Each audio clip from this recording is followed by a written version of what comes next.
Budget 2025 is raising eyebrows, not just for what it funds, but who it prioritizes. Prime Minister Mark Carney is cutting several of his predecessors' signature programs, yet he's massively expanding spending on gender and Tussulkia initiatives, while programs for Indigenous women and racial minorities receive fewer new commitments than last year. Now officially, the government says this spending surge is about three things: rising backlash and safety concerns. Ottawa is putting millions into pride security and protection due to what Carney calls growing threats. A long-term commitment to equality and safety, with over $54 million in new funding to support gender-based and LGBTQ2S+ organizations. Upholding rights. Carney has repeatedly said the government must be the defender of those rights without exception. But here's where Canadians are starting to connect the dots. The public record shows Carney has a transgender child, and one daughter studied women's, gender and sexuality studies at Yale. Combine that with his close personal and political alignment with Justin Trudeau,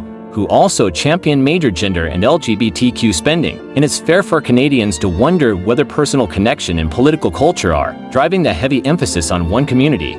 Even while funding for Indigenous women and racial minorities is reduced or deprioritized in this budget, no definitive claims, just a striking pattern that deserves scrutiny. The real question is simple: why are some groups getting expanded protections and hundreds of millions in new spending while others, especially Indigenous women, are getting less? Follow, like, and share for more straight talk the mainstream won't touch.